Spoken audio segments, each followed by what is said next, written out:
જય હિન્દ વિદ્યાર્થી મિત્રો, હું રાજા વિમલ. આપણે ડાયરેક્ટ ઇનડાયરેક્ટના પાર્ટ 2 જોયા. પાર્ટ એની અંદર આપણે જોયું કે ડાયરેક્ટ ઇનડાયરેક્ટના નિયમો શું છે, રૂલ્સ વિશે આપણે સમજૂતી મેળવી. પાર્ટ 2 ની અંદર કાળમાં થતા ફેરફારો, સ્થળદર્શક અને સમયદર્શક શબ્દમાં થતા ફેરફારોના રૂલ્સ વિશે આપણે સમજૂતી મેળવી અને વિધાન વાક્યને ડાયરેક્ટમાંથી ઇનડાયરેક્ટ કરવામાં આપણે સમજૂતી મેળવી કે ડાયરેક્ટમાંથી ઇનડાયરેક્ટ કેવી રીતે કરવું. હવે આપણે જોશું કે એક્ટિવ પેસિવનું પ્રશ્નાર્થ વાક્ય રચના કેવી પ્રશ્નાર્થ વાક્ય. હવે આપણે જોશું ડાયરેક્ટમાંથી ઇનડાયરેક્ટ કરીએ ત્યારે પ્રશ્નાર્થ વાક્યની અંદર શું નિયમો લાગુ પડે છે. હવે આપણે વિધાન વાક્યની સમજૂતી આગળ મેળવ્યું પાર્ટ 2 ની અંદર, તો હવે આવશે આપણે પ્રશ્નાર્થ વાક્ય. તો હવે જ્યારે આપણે પ્રશ્નાર્થ વાક્યને ઇનડાયરેક્ટમાં ફેરવીશું ત્યારે શું કેવા પ્રકારના ફેરફારો થશે. હવે જો પહેલા આપણે વિધાન સાથે આપણે એને જોઈએ, વિધાન અને પ્રશ્નાર્થ બંનેને સાથે લઈને આપણે સમજૂતી મેળવી કે પહેલું તો છે કે રિપોર્ટિંગ વર્બમાં ફેરફાર કરવું. તો આપણે વિધાન વાક્યની અંદર રિપોર્ટિંગ વર્બમાં સેડ ટુનું શું કરતા, સેડ ટુનું ટોલ્ડ કરતા. તો જ્યારે પ્રશ્નાર્થ વાક્યની અંદર રિપોર્ટિંગ વર્બમાં રિપોર્ટિંગ વર્બમાં આપણે સેડ ટુનું આસ્ક્ડ કરવું. શું કરવું? સેડ ટુનું આસ્ક્ડ કરવું. કેવા વાક્યમાં? પ્રશ્નાર્થ વાક્યમાં. જ્યારે આપણે વિધાન વાક્યમાં શું કરતા? ટોલ. ત્યાર પછી આગળ વધીએ એટલે બીજો નિયમ, અલ્પવિરામ અને અવતરણ ચિહ્ન કાઢી નાખતા. હવે વાક્યને યોગ્ય સંયોજક વડે જોડતા. તો વિધાન વાક્યની અંદર આપણે સંયોજક શું મૂકતા? હે. શેમાં? વિધાન વાક્યમાં આપણે સંયોજક શું મૂકતા? હે. તો પ્રશ્નાર્થ વાક્યની અંદર સંયોજક તરીકે શું મૂકવાનું? પ્રશ્નાર્થ વાક્યમાં સંયોજક તરીકે જો વાક્યમાં WH ક્વેશ્ચન આપેલ હોય તો તે જ રાખવું. શું છે? જ્યારે આપણે પ્રશ્નાર્થ વાક્ય હોય અને પ્રશ્નાર્થ વાક્યની અંદર આપણને જો WH ક્વેશ્ચન આપેલ હોય, ઓલરેડી WH ક્વેશ્ચન શબ્દ, તો WH ક્વેશ્ચન એટલે શું? તો કે જે who, whom, which, what, how many, આ જે બધા શબ્દો છે એમનેથી પ્રશ્નાર્થ વાક્ય બનાવેલું હોય તો એની અંદર સંયોજક તરીકે આપણે જે શબ્દ આપેલ છે એ શબ્દ સંયોજક તરીકે મૂકો. અને જો WH ક્વેશ્ચન ન આપેલ હોય, જો WH ક્વેશ્ચન ન આપેલ હોય તો શું મૂકવું? તો સંયોજક તરીકે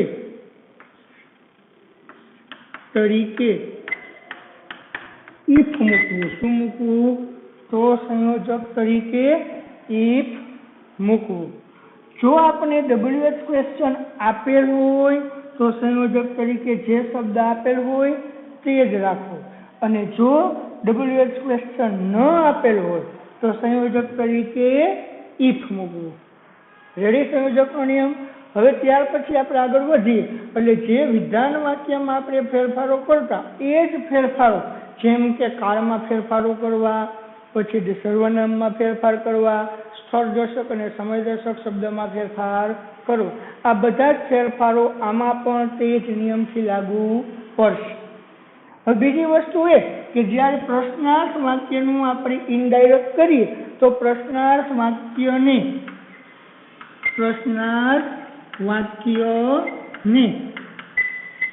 વિધાન વાક્યમાં ફેરવવું. શું કરવાનું? તો પ્રશ્નાર્થ વાક્યને આપણે શું કરવાનું થશે? વિધાન વાક્યમાં ફેરવવાનું થશે. સમજાઈ ગયું વિદ્યાર્થી મિત્રો? જ્યારે આપણે પ્રશ્નાર્થ વાક્યનું ડાયરેક્ટમાંથી ઇનડાયરેક્ટ કરીએ ત્યારે શું ફેરફાર કરવો? હજી એકવાર રિપીટ કરતો છું કે જ્યારે પ્રશ્નાર્થ વાક્યનું ઇનડાયરેક્ટમાં આપણે ફેરફાર કરીએ ત્યારે રિપોર્ટિંગ વર્બમાં સેડ ટુ ની જગ્યાએ આસ્ક્ડ મૂકવું. પછી સંયોજક તરીકે જો WH ક્વેશ્ચન આપણને આપેલ હોય તો જે તે WH ક્વેશ્ચન જ ત્યાં સંયોજક તરીકે રાખવું. જો WH ક્વેશ્ચન આપણને આપેલ ન હોય તો શું કરવાનું? તો સંયોજક તરીકે ઇફ મૂકવું. છેલ્લો નિયમ કે પ્રશ્નાર્થ વાક્યને વિધાન વાક્યમાં ફેરવો. રેડી? તો હવે આપણે ઉદાહરણ સાથે પ્રેક્ટિસમાં જોશું. બરાબર?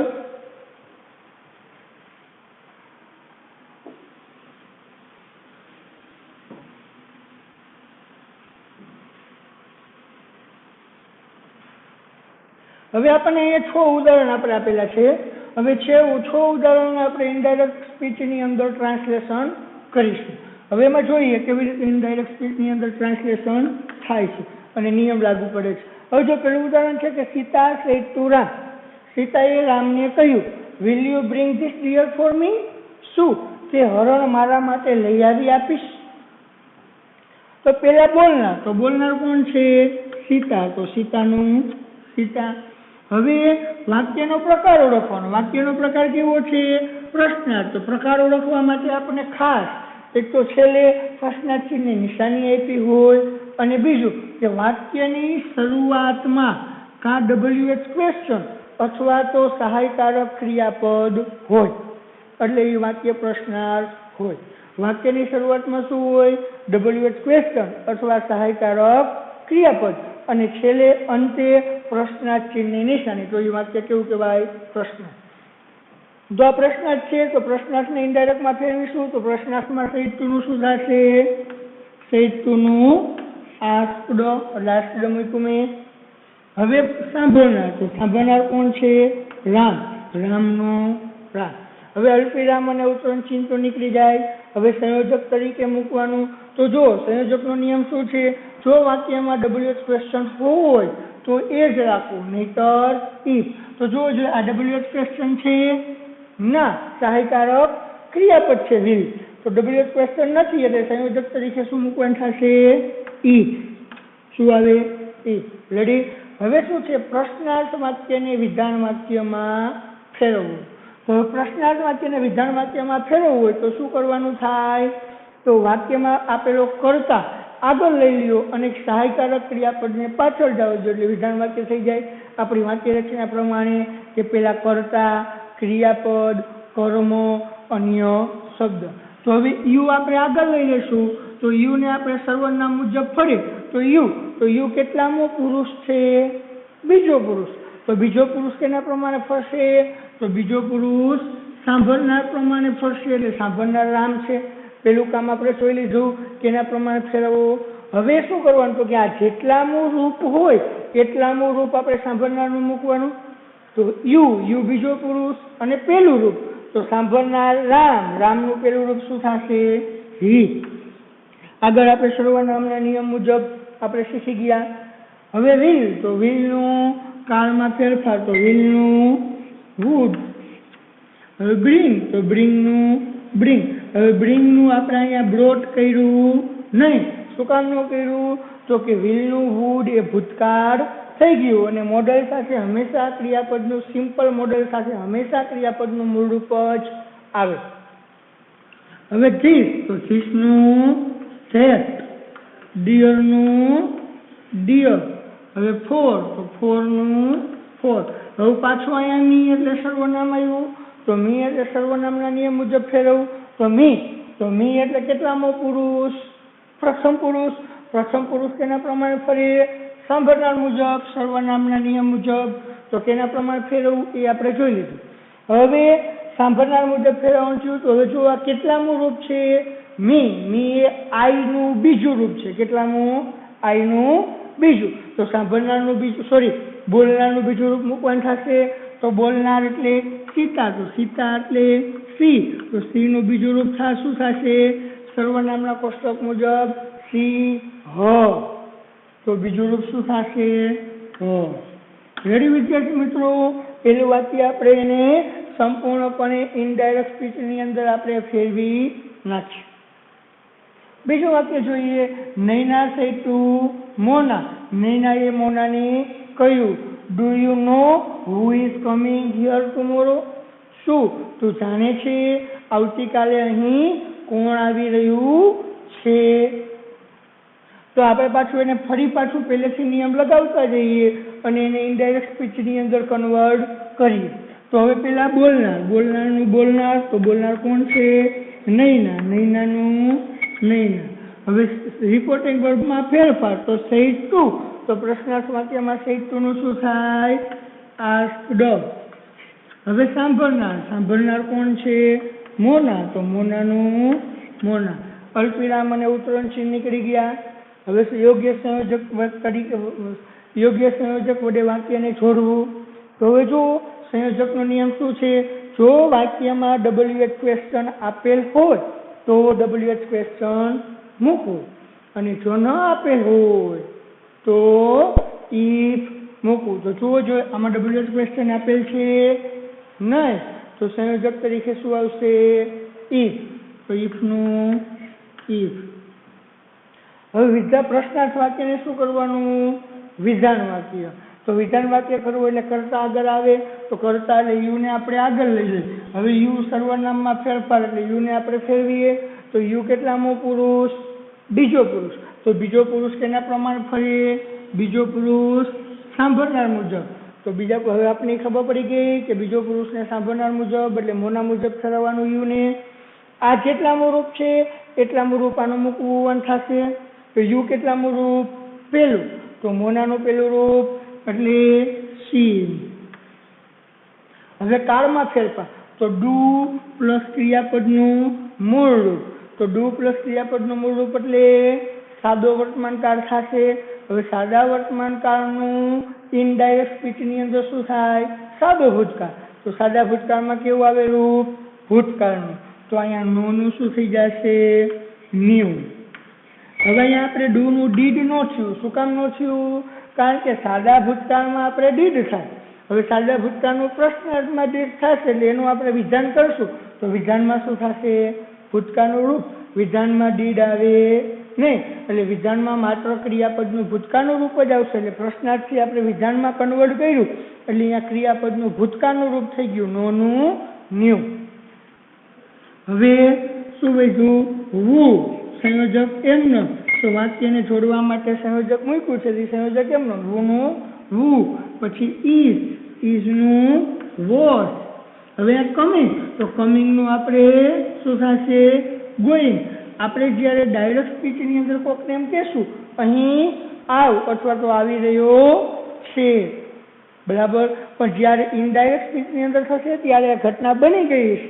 બની ગયું એટલે આવી રહ્યો છે એવો શબ્દ આપણે વાપરશું નહીં, પણ જઈ રહ્યો હતો, જઈ રહ્યો છે એવો શબ્દ આપણે વાપરશું. એટલે કમનું શું થઈ જશે? ભૂતકાળ થઈ ગયું એટલે ગોઈંગ. હવે યર, તો યરનું છે સ્થળદર્શક શબ્દ. અહીં આપણે ડાયરેક્ટ સ્પીચની અંદર કહેશું અહીં આવ, બરાબર. પણ ઇનડાયરેક્ટ સ્પીચની અંદર ત્રીજો વ્યક્તિ બોલશે એટલે એમ કહેશે કે ત્યાં. હવે ટુમોરો, ટુમોરોનું ધ નેક્સ્ટ ડે. હવે બીજું વાક્ય પણ આપણે સંપૂર્ણપણે આપણે ઇનડાયરેક્ટ સ્પીચની અંદર બદલાવી નાખ્યું. હવે આપણે ત્રીજું ઉદાહરણ જોઈએ.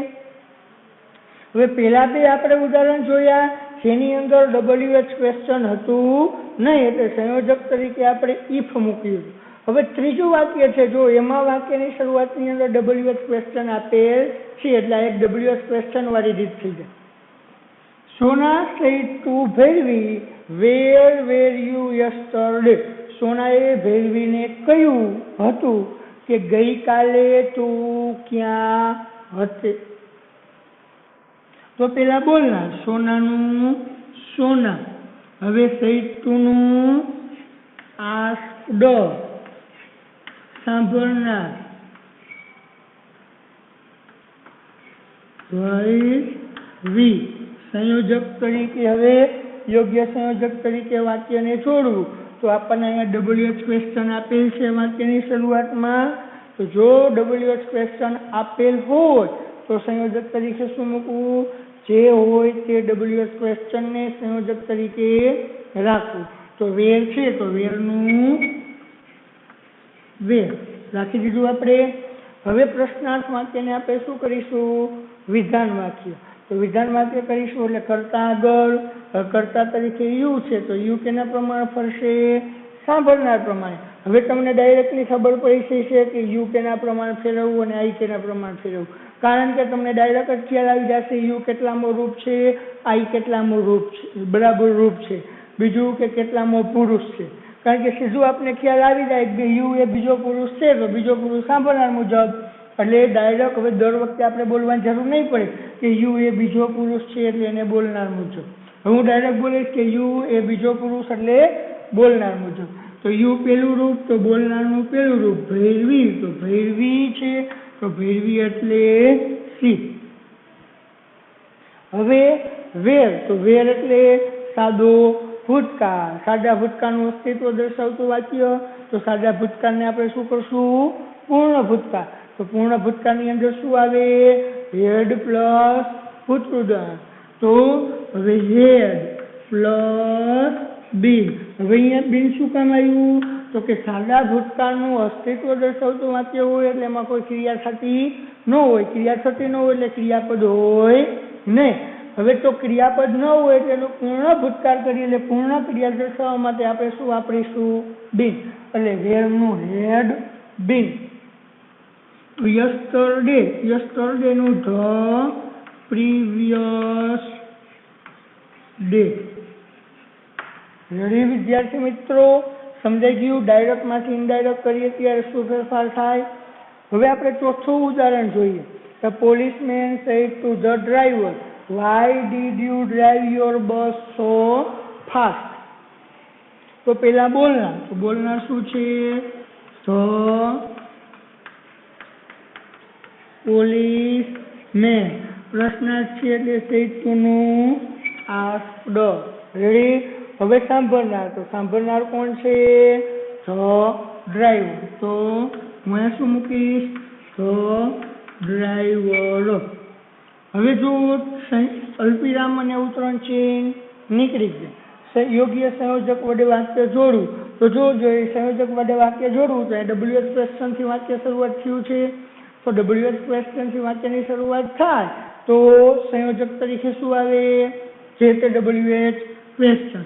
તો વાય છે એટલે વાયનું વાય. હવે પ્રશ્નાર્થ વાક્યને શું કરવાનું? વિધાન વાક્યમાં ફેરવવાનું. તો વિધાનમાં ફેરવો એટલે યુ કરતા છે, યુ આગળ આવી જાય. હવે યુ એ બીજો પુરુષ છે તો બીજો પુરુષ છે એટલે સાંભળનાર મુજબ થશે. તો એનું યુ એ પેલું રૂપ છે તો સાંભળનારનું પેલું રૂપ એટલે ડ્રાઈવર. ડ્રાઈવરનું પેલું રૂપ એટલે હી. હવે ડીડ પ્લસ ક્રિયાપદનું મૂળ રૂપ. તો ડીડ પ્લસ ક્રિયાપદનું મૂળ રૂપ એટલે કયો કાળ થશે? સાદો ભૂતકાળ. સાદો ભૂતકાળ થયો તો સાદા ભૂતકાળનું ઇનડાયરેક્ટ સ્પીચની અંદર પૂર્ણ ભૂતકાળ. તો પૂર્ણ ભૂતકાળમાં શું આવે? Had plus ભૂતકૃદન. તો શું થશે? ક્રિયાપદ હેડ. અને ડ્રાઈવ. ડ્રાઈવ મૂળ રૂપ છે તો એનું શું થઈ જાય છે? ભૂતકૃદન. એટલે ડ્રાઈવનું ભૂતકૃદન ડ્રાઈવર. હવે યોર. તો યોર પાછું બીજો પુરુષ. તો બીજો પુરુષ કેના પ્રમાણે ફરે? સાંભળનાર મુજબ. યોર કેટલામું રૂપ છે? You you your. ત્રીજું રૂપ થયું તો સાંભળનારનું ત્રીજું રૂપ મૂકવાનું. સાંભળનારનું ત્રીજું રૂપ શું થશે? હી, હિમ અને હી. તો શું આવશે? હી. બસનું બસ. સો ફાસ્ટનું સો ફાસ્ટ. રેડી વિદ્યાર્થી મિત્રો? ચોથું વાક્ય પણ આપણે ઇનડાયરેક્ટ સ્પીચની અંદર કન્વર્ટ કરી લીધું. તો હવે હું અપેક્ષા રાખું છું કે આપને સમજાઈ ગયું હશે કે ડાયરેક્ટ સ્પીચમાંથી ઇનડાયરેક્ટ સ્પીચ કેવી રીતે કરવું અને ખાસ કરીને પ્રશ્નાર્થ વાક્ય. હવે એના પછી આપણે પાંચમું વાક્ય જોઈએ. એમને ઇનડાયરેક્ટ સ્પીચની અંદર ફેરવીએ. The girl's father said to her, "Do you have a chocolate?" તે ગર્લ્સના પિતાએ તેણીને કહ્યું, શું તારી પાસે ચોકોલેટ છે? તો પેલા બોલનાર, તો બોલનાર કોણ છે? The girls father. સેડ ટુનું પ્રશ્નાર્થ છે, તો પ્રશ્નાર્થમાં સેડ ટુનું આર કોને કહે છે? સાંભળનાર હર. હવે અલ્પવિરામ અને ઉતરણ ચિહ્ન દૂર કર્યા આપણે. હવે અલ્પવિરામ અને ઉતરણ ચિહ્ન દૂર કરી અને વાક્યને શું કરવાનું? યોગ્ય સંયોજક વડે છોડવું. તો હવે જો WH ક્વેશ્ચન આપેલ છે, જો WH ક્વેશ્ચન આપેલ હોય તો એ જ WH ક્વેશ્ચન સંયોજક તરીકે મૂકવું, અને WH ક્વેશ્ચન ન આપેલ હોય તો ઇફ થી વાક્યને છોડવું. અને WH ક્વેશ્ચન નથી એટલે આપણે શું કર્યું? સંયોજક તરીકે ઇફ મૂકીશું. હવે પ્રશ્નાર્થ ને વિધાન, તો યુ બીજો પુરુષ એટલે કેના પ્રમાણ ફરશે? સાંભળનાર મુજબ. યુ પેલું રૂપ, તો સાંભળનારનું પેલું રૂપ સી. ડુ પ્લસ ક્રિયાપદનું મૂળ રૂપ રહેવું. ડુ પ્લસ મૂળ રૂપ એટલે સાદો વર્તમાન. સાદા વર્તમાનનું સાદો ભૂતકાળ. તો સાદા ભૂતકાળમાં શું આવશે? ભૂતકાળનું રૂપ. એટલે વિધાન વાક્ય થઈ ગયું એટલે ભૂતકાળનું રૂપ થઈ જશે. એટલે એવનું ભૂતકાળ હેડ એ ચોકોલેટ. હવે છઠ્ઠું છેલ્લું પ્રશ્નાર્થ વાક્ય આપણે ઉદાહરણ જોઈએ. Rupesh said to the boys. તો પેલા બોલનાર, બોલનાર કોણ છે? રૂપેશ. તો રૂપેશનું રૂપેશ. હવે સેડ ટુનું રિપોર્ટિંગ વર્બ તરીકે આસ્ક. હવે સાંભળનાર તો કોણ છે? The boys. હવે શું કરવાનું? અલ્પવિરામ અને ઉતરણ ચિહ્નને દૂર કરી યોગ્ય સંયોજક વડે છોડવું. તો અહીંયા વોટ એટલે વોટ એટલે WH ક્વેશ્ચન થયું, તો સંયોજક શું આવશે? વોટ. છે તે WH ક્વેશ્ચન. રેડી? હવે કરતા આગળ એટલે વિધાન વાક્ય બની જશે. તો યુ આગળ આવે, યુ બીજો પુરુષ એટલે સાંભળનાર પ્રમાણ ફરશે. યુ પેલું રૂપ, તો સાંભળનારનું પેલું રૂપ. બોયઝનું પેલું રૂપ એટલે બહુવચન છે, તો બહુવચન છે એટલે એનું સર્વનામ શું થશે? થઈ. હવે કાળમાં ફેરફાર. ડુ પ્લસ ક્રિયાપદનું મૂળ રૂપ એટલે સાદું વર્તમાન. સાદા વર્તમાનનું સાદું ભૂતકાળ, તો ભૂતકાળ એટલે ભૂતકાળનું રૂપ. તો સી નું ભૂતકાળ સો. પછી ઓન. હવે માય, તો માય એટલે પ્રથમ પુરુષ.